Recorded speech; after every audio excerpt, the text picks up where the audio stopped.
मानस श्रृंखला में आज का विषय मृत्यु भाग 2। मनुष्य के मन में सर्वाधिक भय मृत्यु का होता है। अन्य प्राणियों को शायद ही मृत्यु का भय होता हो। हमारे शास्त्रों में तो मृत्यु को नए जन्म का सूचक माना गया है। जैसे मनुष्य कपड़े बदलता है, उसी प्रकार आत्मा भी शरीर बदलती है। मानव देह दुर्लभ है, अतः भय भी शायद इसी बात का रहता होगा कि कहीं अन्य देह में पुनर्जन्म ना हो जाए। मानव देह बनाए रखने का मोह भी इस भय में सहायक होता है। मृत्यु तो जन्म के साथ ही शुरू हो जाती है। जीवन की उल्टी गिनती चालू हो जाती है। हम कहते हैं कि हम इतने बड़े हो गए, वास्तव में तो उम्र के उतने वर्ष व्यतीत हो गए। जैसे ही ये ख्याल आता है, व्यक्ति एक बार तो चौंक उठता है, पर अगले ही क्षण वह फिर खो जाता है। यह भी एक सच्चाई है कि जो व्यक्ति लक्ष्य बनाकर जीता है, लक्ष्य पूर्ति के प्रयास करता रहता है, उसे मृत्यु का भय नहीं सताता। जो व्यक्ति बड़े उद्देश्यों के लिए कमर कसकर मैदान में कूद पड़ते हैं, उन्हें भी मृत्यु का भय नहीं होता। भय ही जीवन का सबसे बड़ा दुख है। भगवान कृष्ण ने श्रीमद्भगवत गीता में भय और साध्यवश यानी घबराहट को मनुष्य जीवन का महाघातक तत्व बताया है। कहते हैं, प्रजापति ने जब मृत्यु को उत्पन्न किया और उसको संहार की आज्ञा दी, तो मृत्यु ने निषेध कर दिया कि मैं ये काम नहीं करूंगी। उसने कारण बताया कि इस कार्य से स्थान स्थान पर मुझको अभिशाप झेलने पड़ेंगे। लंबे काल तक वो इस कार्य से वंचित ही रही। फिर दूसरी बार, तीसरी बार कहने पर भी जब मृत्यु का वही उत्तर मिला, तो प्रजापति ने उससे कहा, व्यर्थ घबरा रही हो तुम। ये रोग शोक इसीलिए तो जन्मे हैं कि यही सबको मारेंगे। तुम तो एक निमित्त मात्र बनोगी। रही अभिशाप की बात, तो गंगा आदि दिव्य नदियों के तट पर जो मरेंगे, उनके शुभ आशीष भी तो तुमको मिलेंगे। ये हुई मृत्यु की प्रवृत्ति और उसका भय जो सारे प्राणियों पर लागू होता है। किंतु जिस मृत्यु पर विचार किया जा रहा है, वह तो देह का अंतिम क्षण है। इससे पूर्व जीवन के जो हजारों दिन बीते, उनमें भी प्रतिदिन मृत्यु होती है। किसी व्यक्ति ने अपनी लक्ष्य पूर्ति के लिए प्रचंड परिश्रम किया और अंत में वह असफल हो गया। यह उसकी मृत्यु से भी अधिक कष्टदायक था। और ऐसे अवसर जीवन में सैकड़ों बार आया करते हैं। उस मृत्यु से पहले भय होता है और इस मृत्यु से असफलता के अंत में भय होता है। अंतिम मृत्यु तो अनिवार्य है और जिसके लिए ध्रुवम मृत्यु कह चुके हैं श्री कृष्ण। किंतु ये जो दैनंदिन मृत्यु होती है, इससे और इसके भय से छुटकारा पाना मनुष्य जीवन का प्रधान लक्ष्य होना चाहिए। मृत्यु को नए जन्म का द्वार भी कहा जाता है। जीव एक शरीर छोड़कर नए शरीर में प्रवेश करता है। नए शरीर का आधार भी इसी जन्म की क्रियाएं होती है। शरीर ही मरता है, आत्मा नहीं मरती।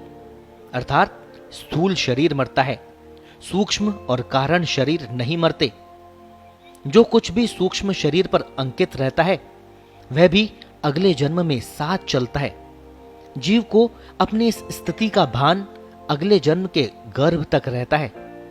प्रसव के साथ ही वे स्मृति में चला जाता है। आभा और प्रवाह नाम के दो वायु वहां काम करते हैं। उनमें से प्रवाह वायु का इतना तीव्र वेग होता है कि उस झटके को गर्भस्थ जीव सहन नहीं कर पाता, सब कुछ भूल जाता है। मृत्यु पूर्व भी जीवन काल की स्मृतियां फ्लैशबैक की तरह लौटती है और उसी से व्यक्ति भयग्रस्त हो जाता है। किंतु अचानक हुई मृत्यु में यह संभव नहीं है। कुछ काल तक मृत घोषित व्यक्ति जब फिर जीवित हो उठता है, तो उसके अनुभव पुनर्जन्म संबंधी अनेक अवधारणाओं की पुष्टि करते हैं। आज इस विषय पर पश्चिम में अथाह साहित्य उपलब्ध है। अनेक शोध कार्य चल रहे हैं। जीवन में असुरक्षा का भाव भी व्यक्ति के साथ जुड़ा रहता है। यह भी दैनंदिन मृत्यु का कारण बनता है। यह व्यक्ति को चिंतित रखता है तो उसको कमजोर भी बनाता है, जबकि मृत्यु तो जन्म के साथ ही निश्चित हो जाती है। इसके विपरीत सदा मृत्यु के लिए तैयार रहना एक विरोचित कार्य है। वह एक जागरूक व्यक्ति का ही हो सकता है। कर्म क्षेत्र का धनी व्यक्ति मृत्यु से नहीं डरता, नहीं जीवन की मर्यादाओं को लांघता है।